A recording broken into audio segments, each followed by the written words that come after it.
आज पूरी दुनिया में हजारों धर्म हैं, लाखों धर्म ग्रंथ हैं, लेकिन इनमें से एक भी धर्म ग्रंथ किसी महिला के द्वारा लिखी नहीं गई है। यानी कि जितने भी धर्मों को देखते हैं, जितने भी धर्म ग्रंथों को देखते हैं, सारा का जो सोर्स रहा है वो सिर्फ और सिर्फ एक पुरुष ही रहा है। तो सबसे बड़ा सवाल यहाँ पे ये उठता है कि ऐसा क्यों, जबकि पूरे दुनिया में हमेशा से जितनी महिला रही है उतना ही पुरुष रहा है। तो फिर सभी चीजों में हमेशा पुरुष ही आगे क्यों है? यहाँ पे लोगों को लगता है कि महिलाओं को दबा के रखा गया, ये मेल डोमिनेंस समाज है, जिसकी वजह से हमेशा महिलाओं को दबा के रखा गया, उसे ना पढ़ने दिया गया और ना ही और भी चीजें करने दी गई, जिसकी वजह से इस समाज में हमेशा से पुरुष का डोमिनेंस रहा है। और इसका जो सबसे सक्सेसफुल रीजन है वो सबको बस इतना लगता है कि महिलाओं को दबा के रखा गया, जिसकी वजह से पुरुष का डोमिनेंस इस समाज में बढ़ सका। पर ये जितनी भी बातें हैं ये सिर्फ और सिर्फ एक्सक्यूजेज है, सिर्फ और सिर्फ इफेक्ट है। इसकी रियल वजह ये है ही नहीं जो सबको लगती है। यानी कि शुरू से ही पुरुषों को यह पता चल गया था कि महिला को दबा सके, इतना किसी पुरुष के अंदर ताकत नहीं होती कि वो महिलाओं को दबा के रख सके। अगर महिलाओं को दबा के रखा जाता तो महिला सबसे ज्यादा आगे होती, क्योंकि जिस चीजों को जितना दबाया जाता है, जितना प्रेशराइज किया जाता है, वो चीजें जब बाहर निकल के आती है तो उतना ही ज्यादा पावरफुल और उतना ही ज्यादा चमकदार होती है।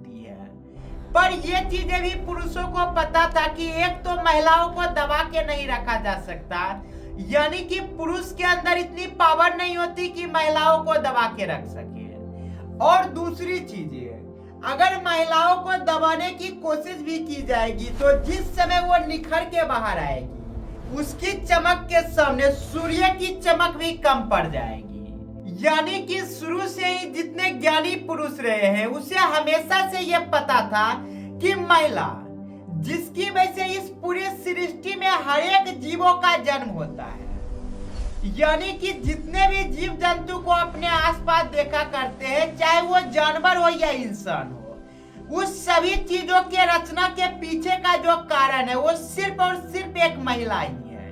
यानी कि एक महिला के अंदर इतना पावर होता है कि वो एक पुरुष को भी जन्म दे सकती है, वो एक स्त्री को भी जन्म दे सकती है। यानी कि जितने भी पावरफुल पुरुष पैदा होते हैं वो भी स्त्री के गर्भ से ही पैदा होते हैं, और जो पैदा करता है वो सबसे बड़ी ताकत होती है। यानी सदियों पहले जो बड़े बड़े ज्ञानी हुआ करते थे उसे समझ आ चुका था कि एक महिला जिसके अंदर इतना ज्यादा शक्ति होती है कि न तो उसे दबाया जा सकता है और न ही उस शक्ति को कंट्रोल किया जा सकता है। यानी कि उसे पता था कि एक महिला जो एक राजा को भी फकीर बना सकती है, एक फकीर को भी राजा बना सकती है। एक महिला जिसके कारण पूरा का पूरा महाभारत हो सकता है, पूरा का पूरा रामायण हो सकता है। आज दुनिया में जितने भी बड़े बड़े राजा रहे हैं उन सभी का बर्बादी का कारण सिर्फ एक महिला रही है। यानी कि एक महिला जो बड़े बड़े साम्राज्य को भी ध्वस्त कर सकती है, उसे दबा के रखना किसी मर्द में इतना पावर नहीं होता, कोई इतना बलशाली नहीं होता कि वो एक महिला को कंट्रोल कर सके।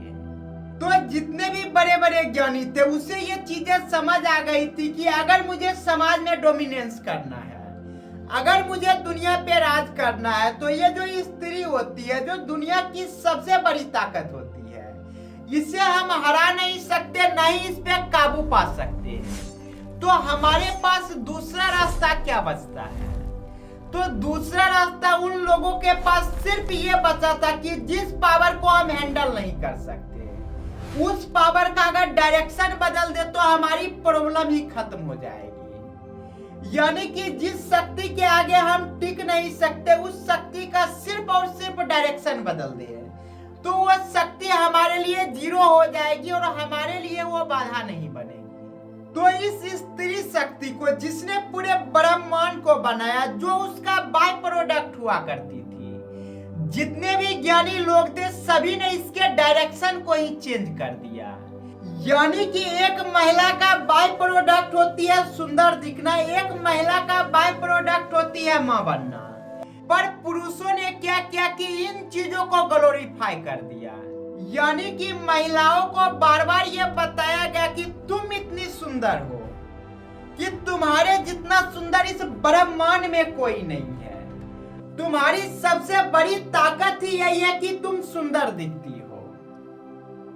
सबसे पहला चीज ही उसके साथ ये किया गया कि जो उसका बाय प्रोडक्ट था, जो कि स्त्री है तो उसके साथ ऑटोमेटिक वो चीजें आएगी, तो उन चीजों को सबसे बड़ा करके दिखाया गया। यानी कि स्त्री को बताया गया कि तुम्हारा सबसे बड़ा हथियार ही तुम्हारा सुंदर दिखना है। और दूसरी चीजें जो स्त्री का बाय प्रोडक्ट होती है एक बच्चे को पैदा करना, वहां पे बताया गया कि दुनिया का जो सबसे सौभाग्यशाली चीजें होती है वो होती है एक स्त्री को मां बनना। यानी कि जब एक स्त्री बच्चे को पैदा करती है तो उसके जितना सौभाग्यशाली इस पूरे ब्रह्मांड में कोई नहीं होता।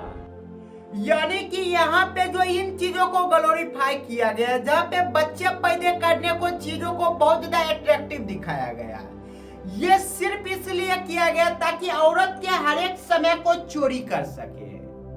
क्योंकि एक पुरुष को पता होता है कि जो सृजन होती है, यानी कि किसी भी चीज का जन्म होता है तो जन्म लेने के लिए वहां शांति की जरूरत पड़ती है, यानी कि पीस की जरूरत पड़ती है, एक स्थिरता की जरूरत पड़ती है।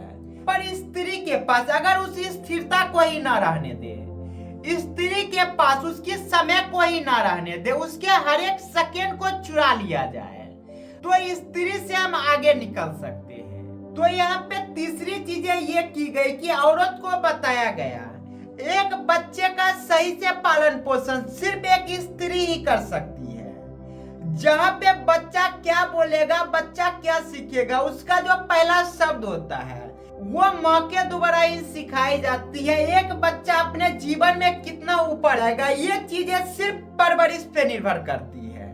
जहाँ पे जिम्मेदारी दोनों की होती है कि एक महिला और पुरुष मिलके बच्चों की सेवा करे, बच्चों की देखभाल करे, बच्चों का पालन पोषण करे।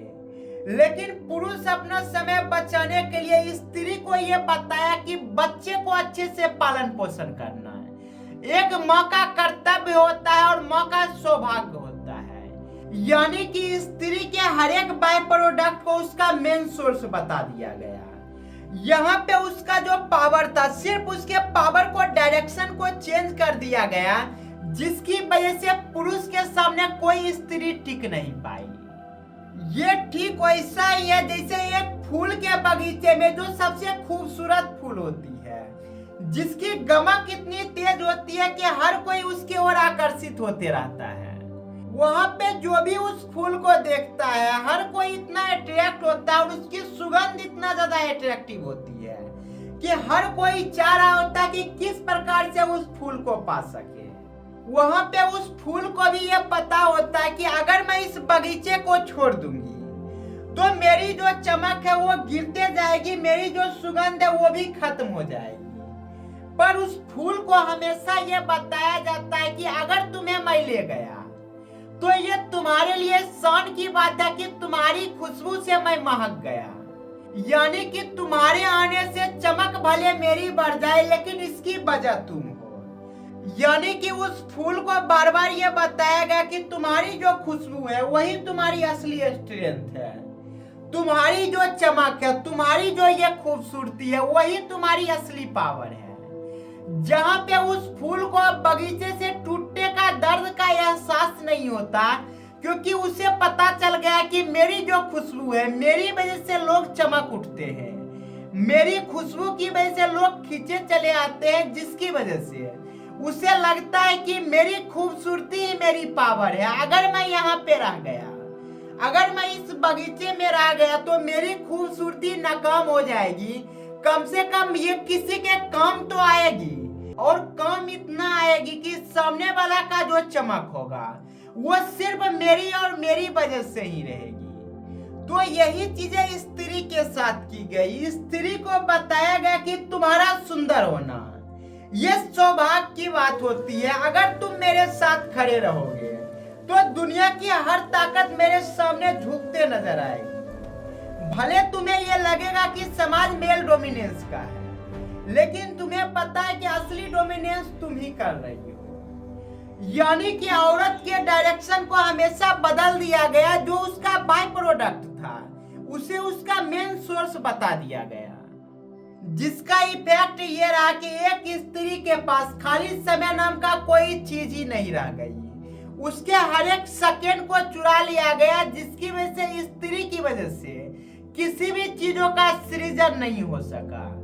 यानी कि जितने धर्म ग्रंथों को देखते हैं, जितने भी धर्मों को देखते हैं, किसी धर्म को किसी स्त्री के द्वारा नहीं लिखी गई। इसका सबसे बड़ा रीजन यही है कि किसी भी चीजों का जन्म शांति में होता है, पर अगर किसी का शांति ही छीन लो तो वहां पे किसी भी चीजों का जन्मने का कोई कारण ही नहीं बच जाता। ये ठीक वैसा ही है जैसे किसी एक अच्छे बीज को हम जमीन के अंदर लगा दिए और बार बार उसे हर मिनट निकाल के देख रहे हैं कि क्या इसमें अंकुरन आया है, क्या इसमें तना आ रही है, क्या इसमें पत्तियां आ रही है। और हम बार बार देखते हैं कि उसमें न तो पत्तियां आ रही है, न ही उसमें जड़ आ रही है, न ही वो अंकुरित हो रही है। पर साइड में किसी बीज को लगा दिया, उसे शांति से छोड़ दिए, उसे चेक भी नहीं करने गए कभी कि क्या इसमें जड़ें आई है। तो हम देखते हैं कि अगर खराब बीज भी हो तो उसमें भी पौधे आ जाते हैं, उसमें भी जड़ें आ जाते हैं, उसमें भी फल आ जाते हैं। पर एक अच्छी बीज भी हो, अगर उसको शांति नहीं दिया जाए, बार बार उसे खोद के देखा जाए, तो वो बीज वहीं पे सड़ जाएगी, लेकिन न तो उसमें कभी नया जीवन आएगा और न ही उसमें जड़ें आएगी, न ही उसमें पत्तियां आएगी। पर यहाँ तक में जितनी भी साजिश की गई एक स्त्री को उसके डायरेक्शन को बदलने की, तो उस समय के ज्ञानियों को यह पता था कि इतना सफिशिएंट नहीं है।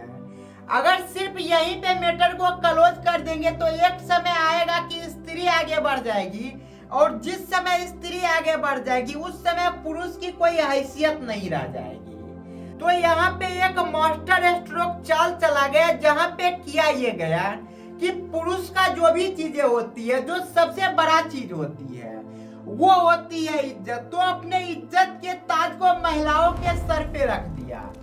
यानी कि एक पुरुष का समाज में जो भी इज्जत होगा वो सिर्फ और सिर्फ महिला के वजह से होगी। अगर किसी के महिला का इज्जत किसी समाज में नहीं होती तो उसके पुरुष का भी इज्जत समाज में नहीं होती। यानी कि एक पुरुष के मान सम्मान का जो ताज होता है, जो इज्जत की ताज होती है, उसे स्त्री के माथे पे रख दिया गया और पुरुष उसके नीचे आ गया। ये ठीक वैसा ही है कि अगर दुनिया में सिर्फ दो तरह की पावर है, एक 0 और दूसरा 1, तो स्त्री को 1 रख दो और पुरुष को 0 कर दो, और 0 जो होती है उसे डिनोमिनेटर में रख दो। यानी कि अपने आप को नीचे रख लो, उसके बाद ऊपर में किसी भी चीजों को रख दो। यानी कि पुरुष के पास जो पावर होती है, जब वो अपने आप को 0 कर लेता है तो उस समय जो वो वैल्यू को होल्ड करता है वो इंफिनिटी वैल्यू को होल्ड करता है। जहां पे स्त्री को नोमिनेटर में रख दिया और पुरुष को डिनोमिनेटर में, यानी कि पुरुष 0 होके नीचे आ गया और स्त्री को 1 करके ऊपर रख दिया, जिसकी वजह से आज जो भी पावर पुरुष के पास है वो सिर्फ और सिर्फ एक चाल की वजह से है, एक मिसगाइड डायरेक्शन की वजह से है। जहां पे आज ये देख सकते हैं कि सदियों पहले स्त्री के डायरेक्शन को जो चेंज किया गया था, जिसके सामने पुरुष कभी टिक नहीं सकता था, आज भी उसका इफेक्ट कितना गहरा है कि सदियों लग जाएंगे तब भी शायद ये चीजें खत्म होने वाली नहीं है। आज किसी लड़की को अगर ये बोला जाए कि तुम जब सुबह जगती हो तो घर से निकल जाओ, शहर घूमने चले जाओ, तो उस स्त्री की इतनी मजाल नहीं होती कि बिना वो अपने चेहरे को धोए, बिना मेकअप किए वो घर से निकल सके। यानी कि वो अपने ब्यूटी को ही वो अपना हथियार समझती है और वो अपने हथियार को कभी अब छोड़ना नहीं चाहती। यानी सदियों पहले जो चाल चली गई थी उसकी गहराई इतनी ज्यादा हो गई है कि इससे स्त्री को निकलते निकलते सदियों लग जाएंगे। आज एक लड़का को बोलिए जो सुबह जगा है, उससे बोलिए शहर जाना है या उसे बोलिए दूसरे देश जाना है, तो वो बिना चेहरा धुए भी जा सकता है उसी कॉन्फिडेंस से। लेकिन एक स्त्री ऐसा कर नहीं सकती। लेकिन जिस मोमेंट पे स्त्री को ये रियलाइज हो जाएगा कि स्त्री होना ही उसका सुंदर दिखने का कारण होता है, उसके महकने का कारण होता है। जिस प्रकार से बगीचे में एक फूल का बाय प्रोडक्ट होता है उससे सुगंध आना, वो खूबसूरत दिखना, उसी प्रकार से महिला भी होती है। महिला का सुंदर दिखना, महिला से सुगंध आना, ये उसका बाय प्रोडक्ट होती है। इसे केयर करने की जरूरत नहीं होती। जैसे कि एक गुलाब की अगर कोई केयर नहीं करता तो वो खूबसूरत दिख रहा होता है बगीचे में, लेकिन जब उसकी कोई केयर करता है, उसे तोड़ के अपने साथ ले जाना चाहता है, तो उसकी खूबसूरती टाइम के साथ साथ गिरते ही जाती है। जो उसका सुगंध होता है वो भी टाइम के साथ साथ घटते ही जाती है। एक फूल जिसका खूबसूरत दिखना उसके स्वभाव में था, जिससे सुगंध आना उसके स्वभाव में था, जो उसके लिए एक वरदान था, वही वरदान एक शराब बन गया, जिसकी वजह से एक फूल कली में ही खत्म हो जाती है। यानी कि बगीचे की जो सबसे खूबसूरत फूल होती है वो कभी भी बीज तक नहीं पहुंच पाती। यहाँ पे जो उसका सुंदर दिखना एक वरदान था, एक बाय प्रोडक्ट था, वही उसके शराब का कारण बन गया। और सदियों पहले स्त्री के पावर को इस प्रकार से मैनिपुलेट कर देना, इस प्रकार से डाइवर्ट कर देना, इसकी सजा आज पूरे पृथ्वी को मिल रही है। जहाँ पे डेवलपमेंट की रफ्तार है वो काफी धीमी है। आज अगर इस सोसाइटी में जितना पुरुष का योगदान रहा है, अगर महिला के पावर का भी योगदान उतना ही रखा जाता है, तो आज पृथ्वी उस मुकाम पे होती जिसे इंसान आज इमेजिन भी नहीं कर सकता। जहाँ पे आज आप देख सकते हैं कि स्त्री को जिन चीजों के लिए ट्रेंड किया गया, जिन चीजों में मैनिपुलेट कर दिया गया, आज उन चीजों में स्त्री से आगे कोई नहीं है। चाहे वो बच्चे पालने के मामले में हो, चाहे वो सुंदर दिखने के मामले में हो, चाहे बड़े बड़े साम्राज्य को ध्वस्त करने के मामले में हो। तो यही चीजें होती कि अगर स्त्री को डेवलपमेंट में लगाया जाता, एक स्त्री को मैनिपुलेट नहीं किया जाता, तो आज स्त्री से सुंदर, स्त्री से पावरफुल और स्त्री से समझदार इस ब्रह्मांड में कोई नजर नहीं